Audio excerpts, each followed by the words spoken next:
Kinakalawang ba yung steel? So, basically, ang bakal kasi, kapag na-expose yan sa tubig, and sa alat, tubig alat, or sa ulan, kasi meron yan elements, diba, pag naghalo-halo.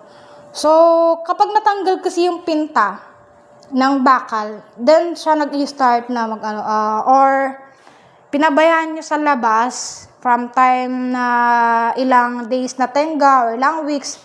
So, kakainin ng tubig yung kalawang. Or, magkukos siya ng kalawang.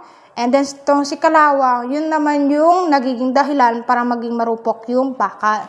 And then, from time to time, nasisira na siya. Kaya, alagaan nyo lang yung bakal.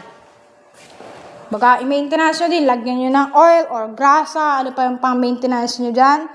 Linisan nyo din. Pero yung linis na punas lang. Huwag nyo namang ipusit-sit yung hose ng tubig dyan. Kasi nga, bakal yan. So, pwedeng mapasukan ng tubig yung loob-loob, like batang bracket. So, no choice ka. Pag napasukan ng tubig yan, repack or magpalit ka dyan.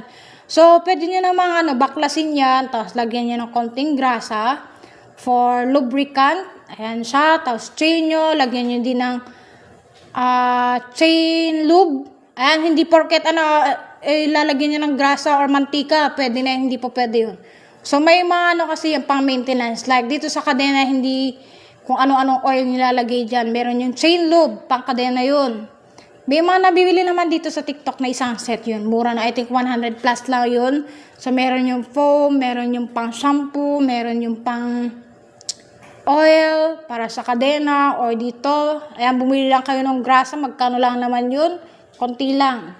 So, lahat kasi ng mga bike na brand new, madalas yan, walang grasa. Kasi yung grasa kasi kapag masyadong mainit sa loob ng container, natutunaw lang yun. Minsan, nagkukos lang siya ng Kaya kapag brand new yung bike, ayan, gamitin nyo, then mag-maintenance din kayo. Hindi porket bike lang ng bike. Maintenance nyo din. Lagyan nyo din ng mga grasa para maiwasang mga lawang yan. So, alaga lang. Then, sa alloy naman, hindi porket naka-alloy, hayaan nyo. Linisan nyo din. Lalo yung kadena. Para malinis and smooth yung rice ninyo. May fork po ba? Birthday ko po ngayon. Wala kaming fork ngayon na stocks. September pa yan. Anong basket nyo? Solana alloy, violet, black, green. Check mo yung basket natin. I think number 26 ata siya. And browse ka pa baba. I-click mo yung yellow basket dyan. Makikita mo yung items number